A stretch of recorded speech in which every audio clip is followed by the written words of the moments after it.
Welcome to the Korea Pro podcast. I'm your host, Jeongmin Kim, the editorial director of Korea Pro. And I'm John Lee, the editor of Korea Pro. Join us for a weekly 15-minute conversation as we dive into the most pressing stories shaping South Korea and dissect the most complicated ones for you. From politics to culture, technology to society, we've got you covered. So stay ahead of the curve and never be sidelined again. So get ready for a fresh perspective on South Korea's news. This is the Korea Pro podcast. All right, everyone, welcome to another episode of the Korea Pro podcast. It is now Thursday, January 16th. It is a little after noon now. Okay, and we've all seen the news. Rest week. It finally happened around 40 days or so after. 43 days. Mm-hmm.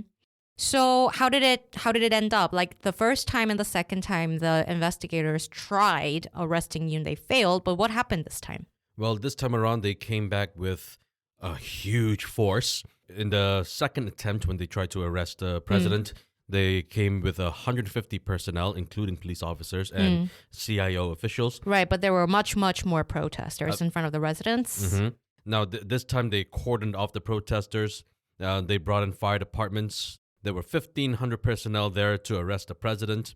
They had brought in heavy equipment to cut the barbed wire, to climb over the barricades. They brought ladders. They were very well prepared this time. So much more workforce used for that. But also the difference is that the PSS, the Presidential Security Service agents, were not that confrontational against the investigators trying to come in.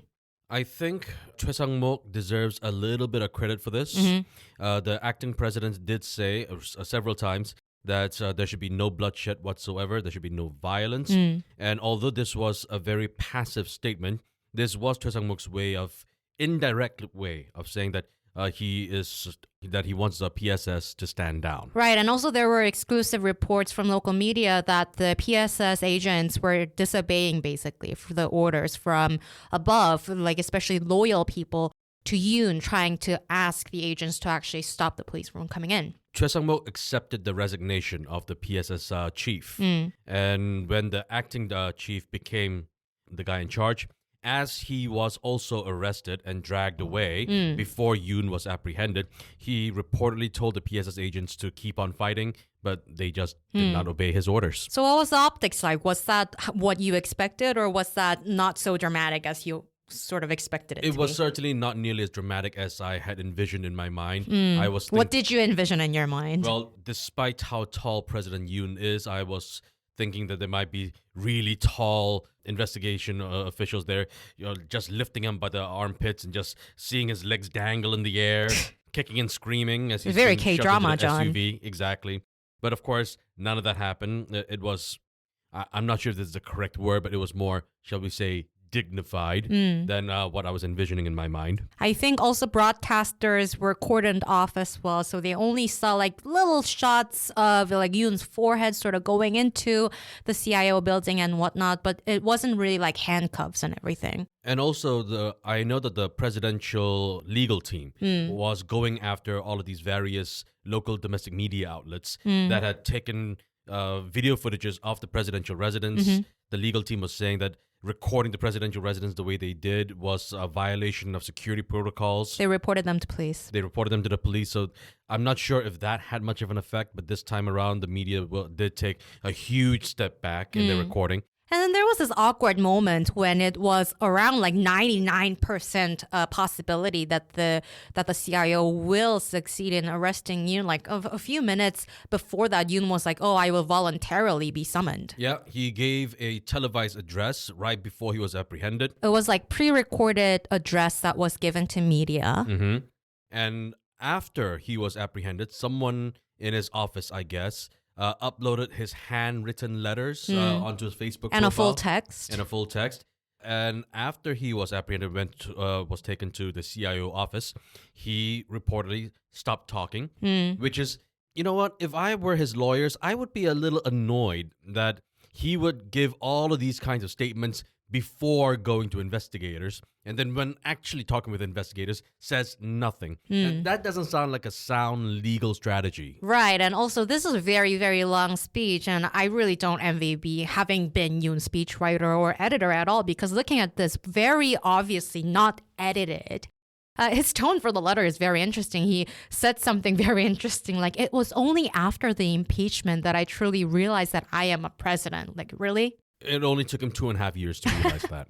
And he also like went through his like achievements and the challenges that he's been through and his concerns about national security. And he also like repeated his allegations about the election fraud, and he justified his decision to declare the martial law yet again. And also he was thanking the citizens for trying to stop the police from coming into the residence to arrest him. And he also referred to the parliamentary dictatorship, quote, end quote, against the Democratic Party, the opposition party. Yeah, it wasn't so much statesman as it was more like manifesto. And what's the implication now that he is arrested and he's being questioned, but he's not really answering any questions, right? He said in that video presentation that he gave that he was, even though he was going in for questioning, that doesn't mean that he recognizes the legitimacy of the CIO's investigation authority. And so he was basically saying that he framed it like he's voluntarily going in because he doesn't want to see any bloodshed. well, his definition of voluntary is probably not the same as many people's definition of it. It's quite cowardly, honestly. So when it comes to implications, I'm not sure what actually really changes in the broad scale of things. The Constitutional Court is still going to have their hearings. Now, just because he's in the detention center now doesn't mean that they can forcefully drag him to sit in front of the justices. But the trial is still ongoing. And I think this is just one of those things that Yoon is just has no choice but to just sit back and watch happen because they are happening with or without his cooperation. Right. I guess there are a few minor things that will change, starting with the protest, anti-Yoon protest. The slogan so far has been like, arrest him immediately. Well, that happened. So the slogan might be changing to something else, like impeach him immediately. Also, there were allegations of him continuing to talk to his close aides while at the residence. So that could stop going forward because he is in detainment. But does that mean that the presidential chief of staff is going to act in a more, shall we say, authoritative manner than he has been so far? So that's been something that's been bugging me for a few days now. Chung Jin-seok, who is a former lawmaker that Yoon chose to be his chief of staff, he has been pretending to have this semi-presidential sort of authority sort of figure who leads all these meetings at the presidential office and issuing all sorts of press releases against media reports and lawmaker allegations and blah, blah, blah, blah, blah. Even though we actually do have a constitutionally in place acting president. And also, chief of staff has been sometimes very directly criticizing Choi Sang-mok, the actual acting president, for wielding his acting president power. So the way that I'm looking at things right now, the acting president clearly has zero authority.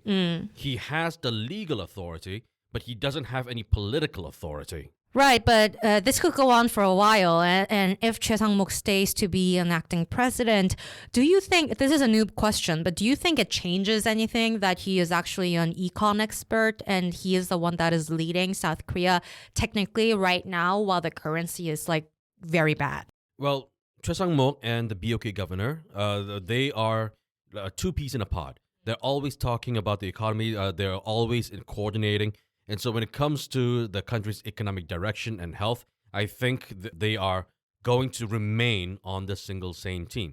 But it's about the political authority. Choi Sang-mok has taken, as we've already alluded, a very passive approach toward Yoon's arrest. He hasn't made any sort of remarks about contentious political issues. He hasn't even been able to appoint any of the empty slots among the actual ministers right now. There are two ministers who are no longer there, the defense minister and the interior minister. But he hasn't been able to appoint them. And I don't think he will try to, at least until the next presidential election takes place. And soon three ministers, because the industries minister An Dok-gun, who started as a trade minister under this administration, is retiring. Which is a real shame because he was the one cabinet minister who has been scandal-free and extremely competent at his job. Just doing his job, basically, right? Exactly. And speaking of economy, announcement from the BOK just this morning, Thursday, the first meeting of the year. Yeah, the BOK announced their monetary policy decision. They're going to maintain interest rates at 3%. And this comes after two consecutive cuts in October and November last year. What do you think led to the decision to freeze it this time? Well, the big thing is, of course, the won's volatility. Just this morning, I checked, it is 1,451 to the US dollar. And this has been going up and down. It's changing daily. At one point, it went to 1,480. It's now at 1,450. And the big fear right now is that if the interest rates are cut again, this will cause way too much spending of people's money. Household debt. Exactly. And what that will do is that it might actually elevate the won further, might even go up to the 1,500 range. Ooh, that will be a disaster. That will be great for exporters. Yeah, or people who are visiting South Korea and doing some luxury goods shopping. Sure, that'd be great for them, but South Korea imports 90% of its energy needs, and that's going to cost a lot of money. Beyond that, employment is also something that's going to be impacted. Now, right, there was a new number, right? Yeah, the Ministry of Finance and Korea Statistics, they announced just 2 days ago, or actually just yesterday, that South Korea's job growth numbers has been rather lackluster. Now, the South Korean government already projected that South Korea was going to have 170,000 new jobs this just in 2024. But that it didn't even reach that number. It was slightly less. It was 159,000. And compared to 2022, when we were just coming out of the pandemic, when there were 850,000 new jobs, this is a huge step down. Right, but to be fair, like during COVID, like it already went down a lot. So sure, so there was that rebound effect. Right. But going back to the whole BOK interest rate decision, if it decides to cut interest rates, if the won goes up to 1,500, energy costs going up, material prices going up, the construction sector, which has already been suffering for several years by now, at this point, will suffer even more. And employment numbers could crater even more, especially in that sector. And so the BOK has got a lot of reasons right now to remain conservative. And for a good reason. And final topic of this week, Pete Hegseth. I cannot believe that this nomination process is still going forward. He has been, shall we say, handpicked by Donald Trump to serve as his Secretary of Defense. And he made some rather interesting remarks during the entire hearing.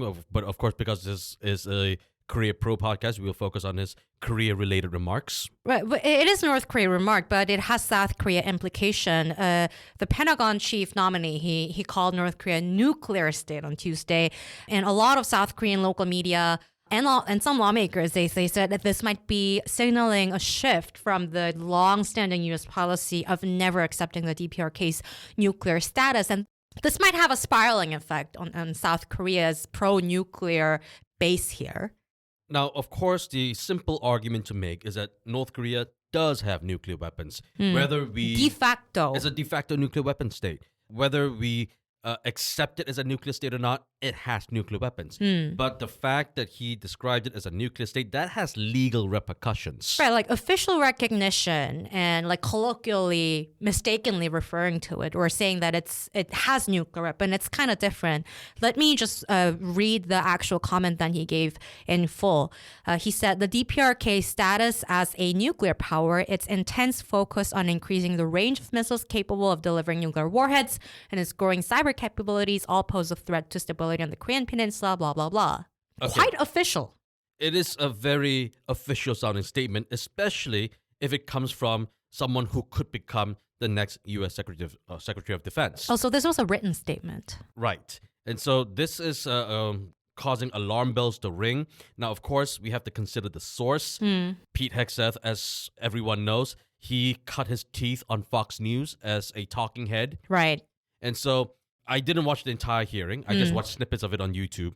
And you could tell he was still talking like he was on Fox News. Right. But let's say that he was very serious and this was a fully edited and, approved statement about referring to North Korea as a nuclear power.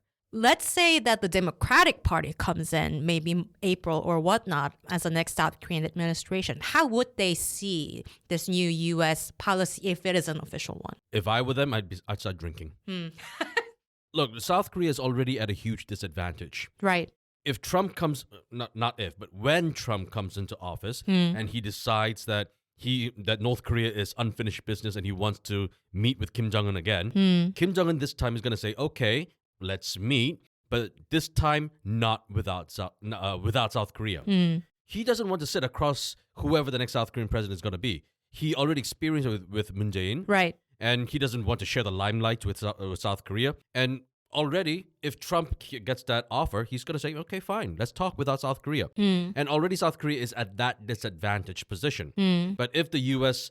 officially recognizes North Korea as a nuclear power, and especially considering the fact that the Democratic Party is painfully aware of what the repercussions of South Korea's nuclear armament would be, especially because the Democratic Party has also had an official statement, a position of opposing nuclear weapons, that really leaves South Korea with very few good options. And also, if we consider this as a really calculated written statement by Hegseth, like not just himself, like Hegseth himself, but also if this was a statement that was written after like meeting with like other aides at the Pentagon, like incoming staffers at the Pentagon, we could also sort of interpret this as a signal for Pyongyang, showing that Trump is interested in potentially negotiating the official recognition of North Korea's nuclear power. And then that leaves Democratic Party in a very tough place, no good right? options at all. Yeah, because they do want a seat on that table. But if the U.S. is one up like this, like what can the Democratic Party actually offer North Korea? Absolutely nothing. Yeah. South Korea has nothing that the North wants. The North Koreans, whenever they think of the South Korea, they always think of this just puppet regime that doesn't really matter. Especially now, even because it's two states, separate states at war. Exactly. And so what is the Democratic Party going to do? There will be no NCG. The U.S. will be saying, all right, South Korea, you set this one out. We'll be talking with the big boys. Smart farms at Kaesong. Stuff like that. Only like small things that are left for the Democratic Party to play with. Foreign policy-wise, South Korea is just, I don't think I can use this phrase, so I'll use a polite one, is not in a good place. Introducing Korea Pro, your all-in-one South Korea intelligence solution. Start each day with our executive briefing on the most crucial issue and a snapshot of key Korean and international headlines. Gain deeper understanding through our original analysis on South Korea's economy, politics, security and society. Our Monday Week Ahead newsletter prepares you for upcoming business and political events, while the weekly podcast keeps you informed on recent developments. Get clear, actionable business intelligence every day. Visit koreapro.org/podcast and never be sidelined again. Week ahead. What's happening next week? Well, we've already mentioned his name several times. Donald Trump will finally be sworn in as president again. Even as you say this, it sounds very surreal. I'm so excited about this. I can see that. So Trump comes in Monday, right? Yes, he does. And we will have to keep a very close eye on whatever the acting president or the two parties say as their first congratulatory message for Trump, and, you know, what kind of working level meetings or calls or whatnot goes on in the first few weeks of the Trump administration. Well, a lot of that is going to be perfunctory, of course, but something that we have to keep in mind is that Donald Trump has not said anything about what's going on in South Korea. Or what's going on there? Well, that's the thing. Donald Trump, he loves to tweet or post on Truth Social or whatever he does. He loves to give his opinions about anything under the sun, even though he might not know what anything is about. But about South Korea's martial law declaration, about the president getting arrested and impeached and all of that, he said nothing. I think there are a few scenarios, hypothetically. One is he's just really damn busy. Canada and Greenland. Yeah, Canada and Greenland and whatnot. Second scenario is maybe he got advice from his close aides that it's better for him, less risky for him to just do nothing to get involved, associated with Yoon, considering how after Yoon's martial law, there were a lot of international media, U.S. media, that sort of wrote these very quick reports about whether or not the martial law case could happen in the U.S. Right, and because Yoon had this auto coup attempt, which Trump kind of tried to do on January 6th, but Yoon got arrested. This is already bringing comparisons between those two. So I guess at the end of the day, all politics is local. Right. And so Trump doesn't really want to be associated with that as much as possible. So that's another possibility. Sure, I guess. But regardless, Maybe he he's said nothing. Maybe he's not sure like who's actually leading South Korea right now. I wouldn't doubt it. Because South Koreans are confused as well, right? Exactly. If we're confused, he's definitely confused. And all of this information will be sent to you in your email inboxes via the Week Ahead newsletter by Monday at 2 p.m. So if you'd like to know more, please subscribe. Have a good weekend, everyone. Have a good weekend. And that's a wrap. Thanks for tuning in. If you want to know more, sign up for our daily executive briefings. We brief you on all you need to know from the past 24 hours and why they matter every morning in your inboxes. Don't forget to subscribe to our podcast for your weekly dose of insight. And until next time, I'm Jeongmin Kim. And I'm John Lay. Stay connected, stay informed, and we'll see you next time on the Great Pro Podcast.